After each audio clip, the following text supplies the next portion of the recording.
This has to be one of the best looking new bikes for 2021, the Ducati Scrambler Nightshift. It's a beautiful looking machine, and thankfully it's based on an already proven platform, the Scrambler 800. Now, I've been absolutely loving riding it for the past week, but that said, if I owned one, there are a couple of changes and mods I'd make that would make it even better for the type of riding it's intended for. So in this video, I'll run through the specs quickly, I'll tell you what I liked about it, and then I'll finish off with a couple of those niggles that can be addressed. But before we get started, it's worth mentioning that one of my channel sponsors, Speedo Angels, make a dash protector for this exact bike. They're pretty expensive to replace if you do scratch them, but the protectors from Speedo Angels only about a tenner. On top of that, they've been kind enough to give me a 20% discount code, which I've included in the description, along with a link to the product page for the Scrambler. Now, first up, a quick overview of the specs of the bike and what it's all about. It's powered by the same air-cooled 803cc L-twin as the other 800 Scramblers, so the Icon and the Desert Sled. It's a cracking engine. It really is the centerpiece of the bike.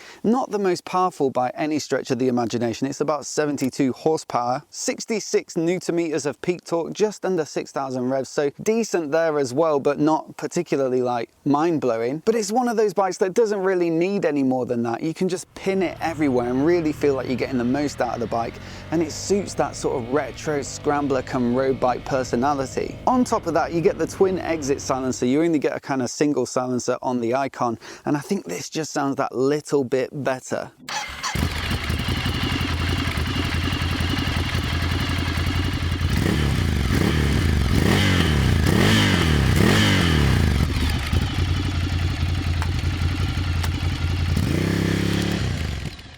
A touch more meatiness and bass, and for me it sounds pretty good for a stock system. You also get a hydraulic clutch on this bike, so it has a slightly different feel to a cable clutch, but nice and precise, feels quality, and then a chain drive to the rear wheel. Speaking of the wheels, 17 at the rear, so pretty regular, but an 18-incher at the front to give it a slightly more retro, old school appearance. You'll find the same on the Moto Guzzi V7, Triumph Street Twin, and they're shod with the same Pirelli MT60 RS that you find on the Icon, so predominantly road focused, but knobbly enough, almost like flat tracker style, so you can do a little bit of gravel and that sort of thing with them. For suspension, you've got an upside down fork, no adjustability there, and then a preload adjustable shock at the rear, so you can set the sag of the bike if you've got a passenger or luggage, but otherwise there's no adjustability. If you want to push on, firm things up, if you want to dial in the ride for your exact weight and riding style, you might be better off looking up the range at the 1100 Scramblers. Similar story with the brakes as well, so you've got a single disc at the front, whereas you get twin discs on the 1100s. Fortunately, it's a decent caliper. It's a Brembo radially mounted 4-pot monoblock, braided hoses, Brembo master cylinder, adjustable lever, so it really does have a quality feel on the brakes. Certainly more than enough for this bike because it's pretty slender, just under 200 kilograms, so not a particularly heavy bike, and it's also got a very accessible seat height, so 798 mil. I believe there's a low seat option for the Icon. I'm not sure if you can get it for this bike as well. Steel trellis frame, which looks great, banana shaped swing arm at the rear, and then electronically it's super simple, so you've got an LCD dash but no phone connectivity or anything like that, just a few simple riding metrics you can scroll through. There is a 6-axis IMU, so the ABS is lean sensitive as standard, which is a really great feature, a great safety feature for a bike at this price point in this retro category. But other than that, there's not really any riding modes or messing about. It's a bike that you just jump on, enjoy the ride, and don't really think about the electronics. This Nightshift edition is like a bit of a makeover of the Scrambler and more of a cafe racer style take, so bar end mirrors, short front mudguard, spoked wheels, number boards on the side. It all adds up for a great looking bike, especially in this grey finish. The bench seat looks particularly nice, but it doesn't actually affect the riding position. The seat height is the same as the Icon, but these handlebars, they transform it. If you've ever ridden the Scrambler Icon, you'll remember the bar position because it's unlike any other retro bike on the market. They're very high, very pulled back, and it almost feels a bit like, not quite ape hangers, but it's not far off. These are much more road focused bars, so you're much further forward, lower down, and it feels more in line with other bikes in the market. Alright, so what did I like about this bike? Well, number one, as I've already mentioned, the engine. It's not super powerful, but it's definitely got character. A beautiful soundtrack, enough meaty torque in the mid-range to have a bit of fun. And like, if you're on the motorway, you might want a bit more, especially if you two up. But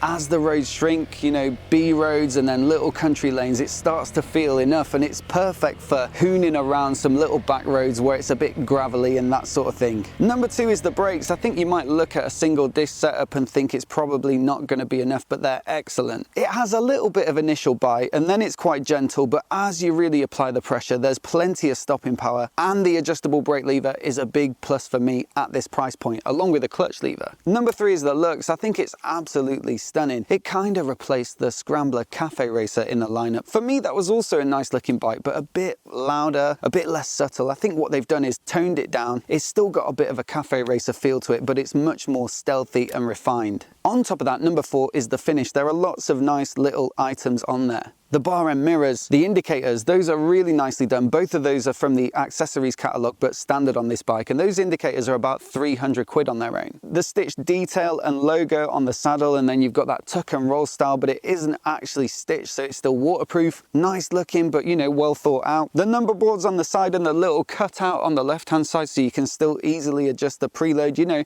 again, aesthetic features, but practically thought out. Just the little things like the bolts and fixings and the logos on the tank. It all combines for something that feels premium, something that you'd be super proud to have in the garage. Number five is that riding position. I do like the Scrambler icon, but it's like a bit of an acquired taste. This just takes a cracking platform and just makes it into a proper decent road bike. You can get on top of it a bit, you can push it through the corners, you can get tucked in, you feel like you're riding a sporty road bike. It just makes a lot more sense to me if, like the majority of us, most of your riding is on the road. Six would be the simplicity as well. Like, I know that this is a love-hate thing with tech on bikes, but I can see the case for a retro like this being super simple. There's no distraction from the dash or from rider aids. You just really enjoy the bike for what it is. I have fitted my Beeline Moto for navigating. I usually use that pretty much every ride. And you know, it really suits the styling of the dash and cockpit on this bike. And for me, that's all I really need on a day like today when I'm just out exploring back roads. Now look, no bike is perfect, and there are certainly a couple of little niggles that I noticed with this one. The button to cancel the indicators also resets the trip, so if you're on that screen on the dash, it's quite easy to accidentally reset it. When your key's in the fuel filler cap, it touches the tank, so after, you know, fueling up 50 times, 100 times, is that going to start rubbing the paint away? This bench seat is a little bit slippy, so when you're heavy on the brakes, you do find yourself sliding forward, and the foot pegs are fine if you're riding with the middle of your foot on them, but if you're pushing and you want to use the balls of your feet, I've been finding that my heels rub against the mounts for the passenger foot pegs,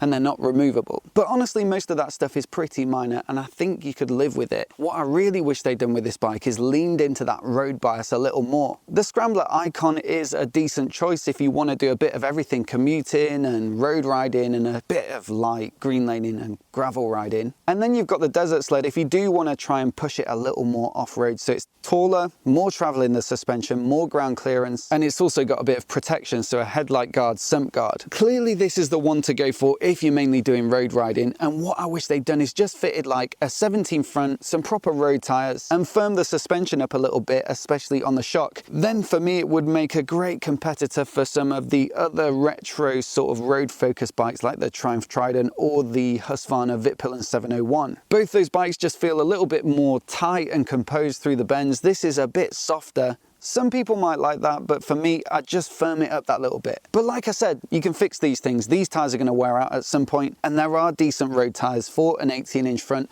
Just like I found with my Street Twin, I've got some Bridgestones on there that work fantastically for the road. So that's the first change I would make. The other is potentially to look at different springs on the fork and fit in a different shock that perhaps has some adjustability in terms of damping. Now, I think I would look to keep it relatively affordable, because if you start splurging on like Öhlins and all that kind of thing, then you're going to start pushing the price up to near the 1100 Scramblers. But there are definitely some good choices out there in terms of budget-friendly suspension upgrades that would just give this bike that extra little bit of road bias that I think would make it even better. You know, and when I say even better, I really mean it, because I've had so much fun with this bike this week. I had to go for a meeting across the Mendips like yesterday, and I just jumped on it, sunny day, and I thought this is just as good as any of the Super Nakeds that I've been riding recently, any of the big adventure bikes. Massive grin on my face, absolutely loved it. So if you're even half considering one, definitely go check one out. Hope you've enjoyed the video today. Do let me know if you've got questions down in the comments below, and I'll try and get back to you. I've also got a head-to-head with the Icon, so if you're not subscribed already and you want to see those videos as soon as they go live, hit subscribe, and I'll see you then.